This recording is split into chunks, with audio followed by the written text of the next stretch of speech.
Hello viewers, বিনোদন জগতের সব খবর নিয়ে আপনাদের সঙ্গে এই মুহূর্তে রয়েছি আমি রিপোর্টার মিলা।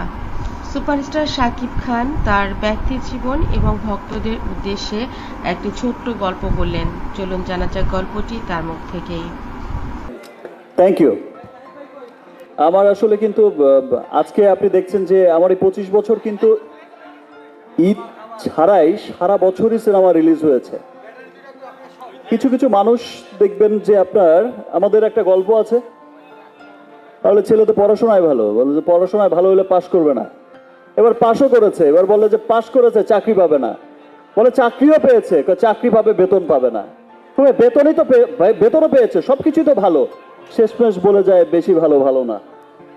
তো কিছু মানুষ আছে তারা কথা বলেই যাবে, তারা বলেই যায় এটাই হবে না ওটাই হবে না, এখন কেন ইচ্ছারা সিনেমা রিলিজ করে না। আরে ভাই, গত 25 বছর ধরে ঈদের বাইরে সিনেমা রিলিজ করে প্রমাণ করতে করতে করতে করতেই 25 বছর পার হয়ে গেছে। এখন বিষয়টাকে আমি আর প্রমাণের মধ্যে দেখি না যে আমাকে আর কিছু প্রমাণ করতে হবে। এখন শুধু আমি কাজ করতে চাই, কাজ করে যাচ্ছি আমার সেই ভালোবাসার মানুষদের জন্য, যারা আমি 9 মাস পর বিদেশ থেকে যখন ফিরেছি, ইউএস থেকে, তখন যারা লাইন ধরে দাঁড়িয়েছিল, আমি কাজ করতে চাই তাদের জন্য, আপনাদের জন্য, মিডিয়া কর্মীদের জন্য। আমি যখন এয়ারপোর্ট থেকে নেমে আমি লাউঞ্জের দিকে আসছিলাম, দেখি যে সমস্ত কর্মীরা, আপনারা আমাকে, আমার সেই বন্ধুরা, আমার সেই ভাইরা, সেই বোনরা, সবাই আপনারা সবার ক্যামেরা নিয়ে সবাই যার যার মতো কিন্তু সেখানে এই যে একটা ওয়ার্ম ওয়েলকাম, এই যে একটা ভালোবাসা, আমি সত্যি সত্যি সেই ভালোবাসার দাম দিতে চাই। সেই জন্যই আমি এখন সিনেমা খুব কম করি। আমি চেষ্টা করছি যে খুব ভালো ভালো বেছে বেছে সিনেমা করতে। আরেকটা জিনিস, যে যদি কোয়ালিটির সিনেমা না হয়, আমরা হয়তো অনেক কথা বলে যাচ্ছি, আপনারা দেখছেন যে কোয়ালিটির সিনেমা না হলে আমাদের সেই মাল্টিপ্লেক্সে বা সিঙ্গেল স্ক্রিনে চলে না, আর বিদেশে চলা তো অনেক দূরের কথা। একটা ইংলিশ সিনেমার পাশে, একটা বলিউডি হলিউডি সিনেমার পাশে আমার সিনেমাটাকে স্থান দেবে, এটা কোয়ালিটি লাগবে। তো দ্যাটস ওয়াই ভালো কোয়ালিটির সিনেমা করে যাচ্ছি।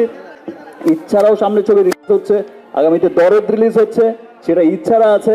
আরেকটা সিনেমারও প্ল্যান হয়েছে, সেটাও ইচ্ছারা। তো ঈদ ছাড়া এটা কোনো ব্যাপার না। কারো কথায় কান না দিয়ে আমরা সকলে একসাথে বাংলা সিনেমার উন্নয়নে কাজ করব।